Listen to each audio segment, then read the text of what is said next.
তাদের মধ্যে মারামারি হয়, রাস্তার মধ্যে তাদের মধ্যে মারামারি হয়। 2023 সালে নেপালে একটা ইনসিডেন্ট হয়েছিল অ্যাবাউট শুটিং নিয়ে। আমরা নেপালে একদিন ঘুরতে যাই, কোনো একটা ব্যাপারে আমাদের ঈদ অকেশন ছিল।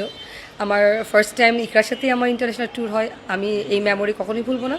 সো ওইখানে একটা শুটিংয়ের ব্যাপার নিয়ে ইকরার সাথে যে ঝগড়াঝাটি হলো, ঝগড়ার মেন রিজন ছিল যে আমাদের চলে আসার কথা ছিল আর আলভি ভাইয়ার আরও 4-5 দিন স্টে করার কথা ছিল বিকজ অফ শুটিং, অ্যান্ড ওই শুটিংয়ে নায়িকা তিথি ছিলেন।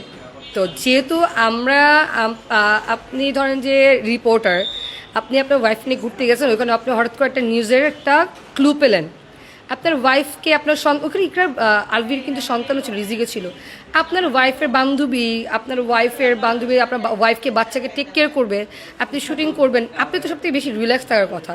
বাট ওই দিন ব্যাপারটা ডিফারেন্ট ছিল। এটা নিয়ে কেন ইকরা বলেছিল যে হ্যাঁ থাকুক, যেহেতু ও আরও 2 দিন থাকতে চায়, ও ঘুরতে পারে নাই, এটা নিয়ে অনেক রিয়াকশন হয়, তাদের মধ্যে মারামারি হয়, রাস্তার মধ্যে তাদের মধ্যে মারামারি হয়, এবং এটার পরে খুব দুঃখ প্রকাশ করে আমাদের পরে ব্যাক করতে হয়।